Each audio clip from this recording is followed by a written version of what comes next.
মেয়েদের স্তনের দুধে বেঁচে থাকে পিতা, এক মানবিক ভালোবাসার গল্প। ছবিটি দেখলে প্রথমে হয়তো আপনার মনে নানান প্রশ্ন জাগতে পারে, কেন এমন ছবি, কেন এমন দৃশ্য? কিন্তু ছবিটির পেছনের কাহিনী জানলে আপনার হৃদয়টি কেঁপে উঠবে। এটি কোনো অশ্লীল চিত্র নেই, বরং ইউরোপের বিখ্যাত মুল্লির আঁকা এক ঐতিহাসিক চিত্রকর্ম।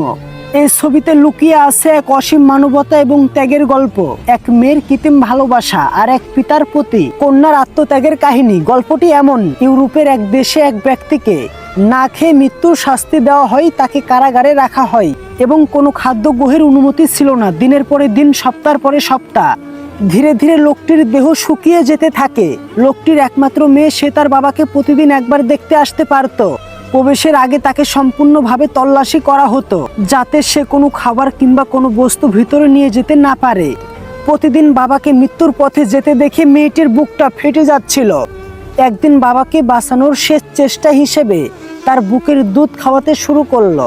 এভাবেই সে প্রতিদিন তার বাবাকে তার বুকের দুধ খাওয়াতো এবং তার বাবা দিন দিন সুস্থ হয়ে উঠতেছিল। মাস কেটে যায়, বছর কেটে যায়, কিন্তু আশ্চর্য, তার পিতা এখনো জীবিত। অবশেষে একদিন এক প্রহরী ঘটনাটি দেখে ফেলে এবং সে গিয়ে আদালতে বলে দেয়। এরপরে সারা বিশ্বে ছড়িয়ে পড়ে সংবাদটি। প্রথমে সবাই অবাক হয়ে যায়, হতবাক হয়ে যায়, কিন্তু পরবর্তীতে সবার চোখ খুলে যায়।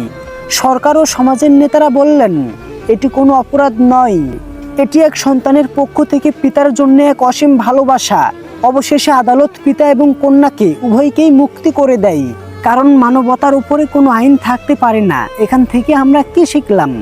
নারী যেই রূপেই থাকুক না কেন, সে একজন মা, সে একজন স্ত্রী, সে একজন মেয়ে, সে একজন বোন। তাই প্রতিটি রূপেই লুকিয়ে আছে ভালোবাসা, ত্যাগ আর পবিত্রতার এক অসীম প্রতীক।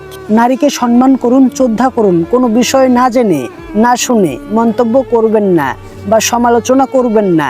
নারী শুধু সৌন্দর্যের প্রতীক নয়, তিনি জীবনের প্রতীক। এই ছবিটি হয়তো কথা বলে না, কিন্তু এর নীরবতার ভিতরে লুকিয়ে আছে এক গভীর বার্তা, মানবতা, যা আমাদেরকে শিখায় ভালোবাসা ও ত্যাগের কোনো ধর্ম, জাতি বা সীমানা নেই।